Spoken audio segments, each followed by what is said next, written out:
Once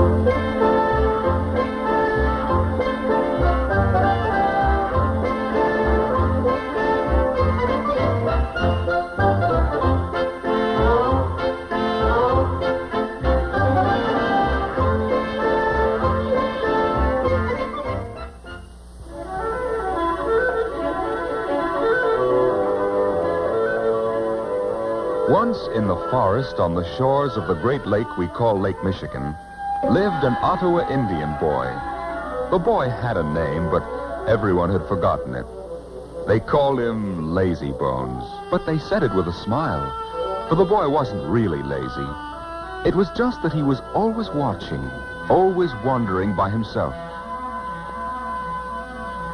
Sometimes he would watch the women pounding corn into meal. Sometimes the boy watched the men before a hunt making arrowheads out of flint.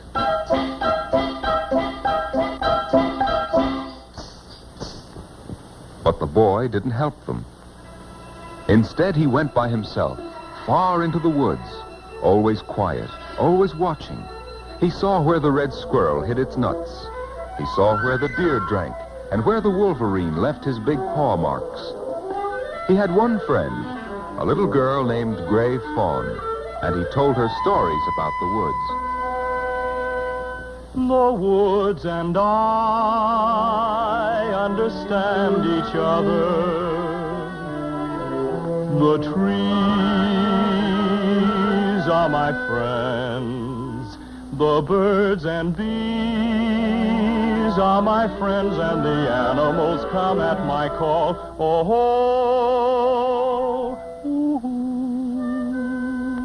for they are all my friends.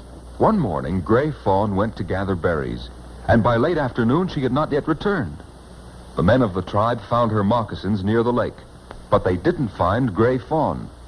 The chief, her father, cried angrily, "She must have been captured by the Saginaws."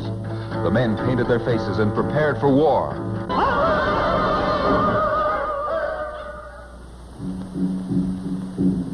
While the men prepared for war, the boy called Lazy Bones went to the shore where Gray Fawn's moccasins had been found. He said to himself, if Gray Fawn had been captured, she would have dropped her berry basket. I don't think she was captured. I think she took off her moccasins to go wading. He looked along the shore until he found a footprint in the mud. He said, she came out here and couldn't find her moccasins. He sang, my woodland friends, tell me where is Gray Fawn? Which way did she go? Oh, tell me, please, that you know and your signs I will follow to her. Oh,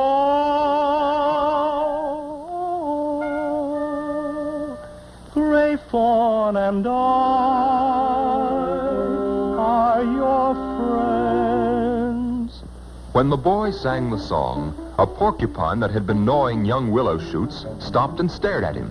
The boy said, I think Gray Fawn went this way to gather willow splints for a basket. He looked, and he found places where the willow shoots had been broken. He followed the trail among the willows into the forest. My woodland friends, tell me where is Gray Fawn? A squirrel ran down a tree trunk and stopped, his nose pointing. The boy looked and saw where Gray Fawn's bare feet had disturbed the leaves.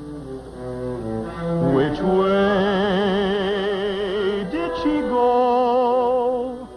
A rabbit jumped out of some bushes, and the boy looked and saw where Gray Fawn had pushed through. He thought, she knows she is lost and is too frightened to look where she's walking. Oh, tell me, please, that you know and your sign I will follow to her. Gray Fawn, Gray Fawn. Just then a flock of crows began to scold angrily.